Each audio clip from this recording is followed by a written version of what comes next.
Hi guys, so this is the day that we take the bikes to the airport to get them transported back for myself, to America, to Miami Beach in America. Eric's bike, I was meeting with him. Eric's bike was going to South Africa, I think to Capetown. And the other guy, and I'm really sorry I can't remember his name, a really nice guy. His bike is going back to LA, I'm pretty sure. Okay, so 3 bikes, 3 different locations, all the same process. There's a company called Dakar Motos, and Dakar Motos are the ones who organise it all. You have to pay cash. So basically, by the time you get there, you need about $2,000 cash. It'll cost you between $1,600 and $2,000, depending on the weight, size of your vehicle. Okay. Now, so you basically, on my blog post, I'll have all the contact details for Dakar Motors. You should contact them a couple of months out and just tell them approximately when you're going to be doing it, just so you know they're going to be there. It's a husband and wife or partner team. They're really nice people. So you'll go to them, and then you'll notify them about 2 weeks before you arrive to tell them that you're going to be there at this date. Okay. So then they'll give you all this paperwork that you'll need to get together for that meeting. And basically, there's Eric. You'll need your temporary Argentinian temporary import permit, your passport, and copies, 2 or 3 copies of each, your bike's registration and title, 2 copies of each, and you have to pay a $100 deposit to them. Okay, so that's what you've got to pay on the first day you meet with them, and then after that you've got to go and hand in the documents and pay the rest of the money to the carrier. And they'll give you the address to go to. You go up there, it takes about 30 minutes to process it. But they'll give you all the documents you need for that. They'll have them there actually for that. Okay, so that's the process. And then this is us riding to the airport, there's 2 airports. This is the one a bit further outside of the city. Okay, so we really didn't know what we were doing here, but we were told there's going to be a guy who was going to meet us there, and they gave us a meeting point to meet them. And you'll see on my Rever map where the meeting point is. You can just follow the map there and see where we actually went. I actually got lost. Eric sort of seemed to know the way a little bit better than me. I didn't get lost. I went up the wrong ramp and then had to go back down the ramp and catch up with Eric. Eric sort of knew that I was doing the wrong ramp. So anyway, we go into this first area and we wait for our guy, who's organised by Dakar Motos. I think we was no, Eric's right there. Okay, so yeah, so we go. There's one area we go to first. It's a bit confusing.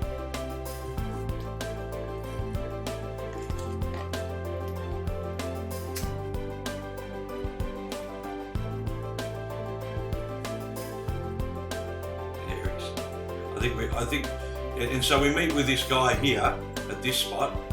You've got to go through a few checkpoints. I'm just putting the whole video here so you sort of know where to go first up.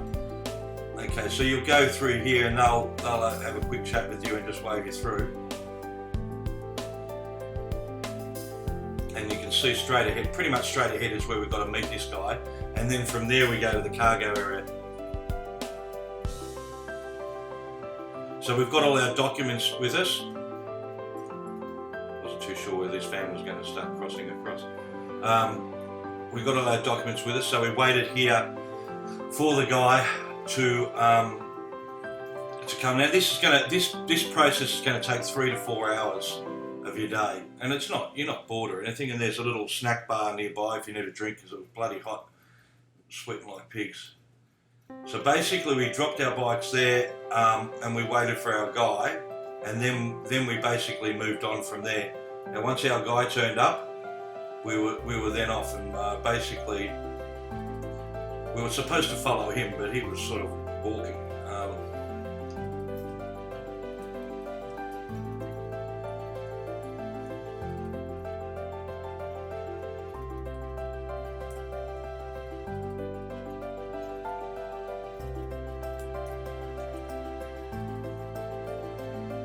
I'm sorry I'm leaving the whole video in, just so you guys know, not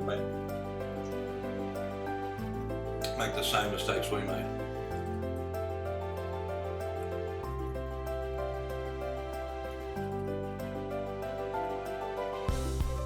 So go around again. This is like what it's like, and even when you get to border crossings, you go through this sometimes.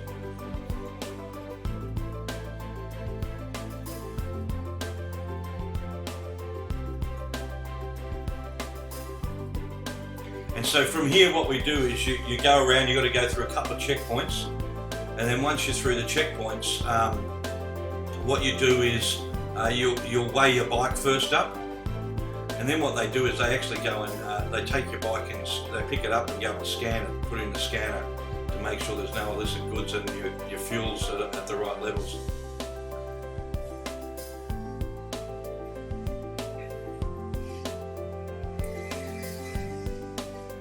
So all up this process, I stopped it before to get, once we got into the airport, probably took us only about 10 minutes to get to where the cargo area was.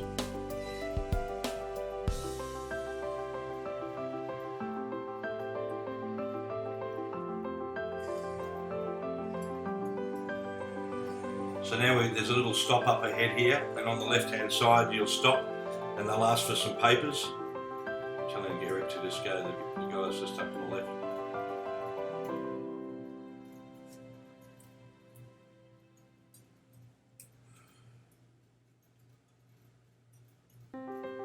So here on the left here is you'll hand in your paper. I just want to look at the papers, you won't hand them in. And then from there, you'll go through the next checkpoint, and then they'll wave you basically through.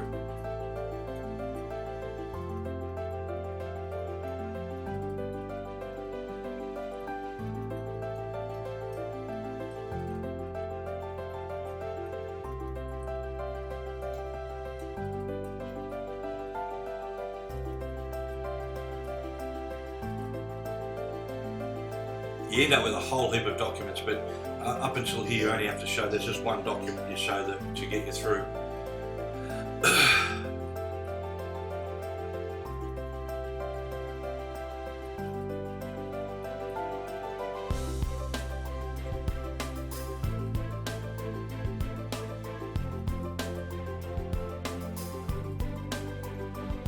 I'm pretty sure all of them are loaded on this D dock, the Deposito dock.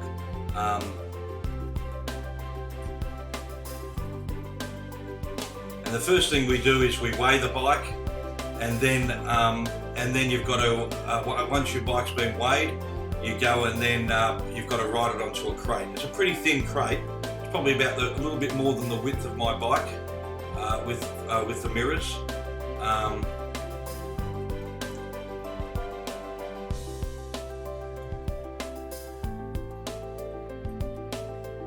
So this is where all the freight goes. It probably does depend on it might depend on what company, but these are all government officials. They weren't working for an airline.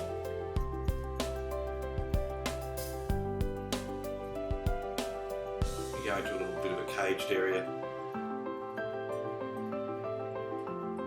So the first thing we do is we weigh the bike, and this is the weigh station here. Just told to ride it up onto the weigh station. Which one though?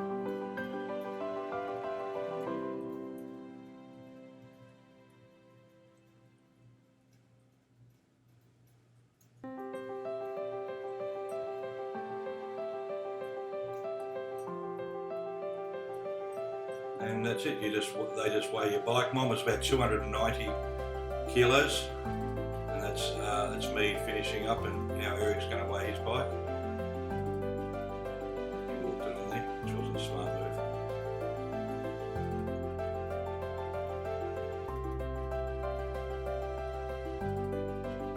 Wasn't a smart move. I just couldn't be bothered getting off my bike and walking.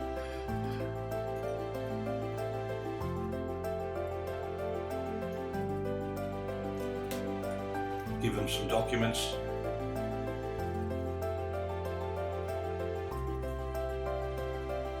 He just writes the weight on the document. The make and motor vehicle's already on the document.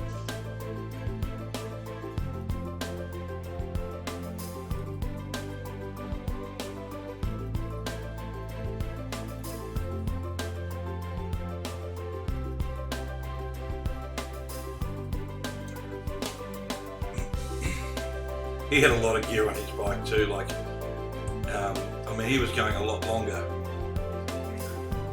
and he had a drone on his, and he ended up getting rid of that. Now I think he got the DJI Spark. I think he sent his back or gave it away or sold it or whatever.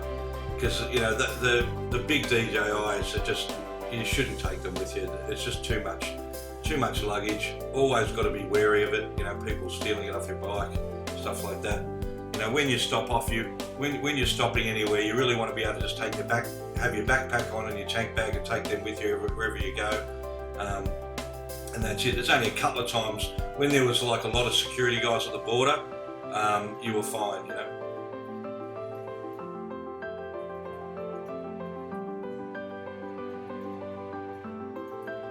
Tell me to slow down. That's not going fast anyway.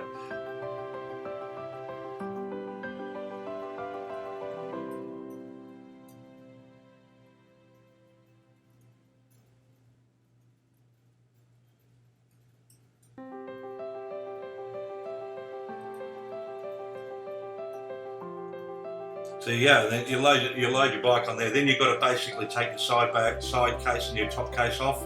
Take your tank bag, take all the gear off the bike that you're taking with you. And see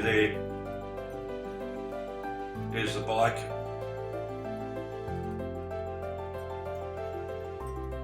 You've got to take the battery apart as well. So you've got to disconnect the battery. So it's probably about an hour's work all up to get everything sorted. And because I've got big side cases, it's a bit of a pain trying to get everything to be able to fit from the side and the back. Then they strap it down. They strap it down really good and tight. It helps if you've got some bars to strap it with. And then what they do is they after they've strapped it all down, they'll go and shrink wrap the whole thing. So I put all my boots and all my gear in my side cases. I have my all my tools in my side cases. You have to take your windshield off as well. That's right. So everything is in the side cases that you can possibly grab in there, and that's pretty much it already. Actually, the side cases stayed on. That's right. I just had to take off the water bag, the water, and the other thing, and that's it. It's fully wrapped, and then they basically go and scan it, and then now that's ready to rock and roll. Pretty cool, hey? That took about 3 to 4 hours all up. So if you're doing that trip and you want to transport your bike, just let me know, and just go and read the link. Click on the link and read the full blog post. It's got all the details in there. Alright guys, thank you. Any questions or comments below?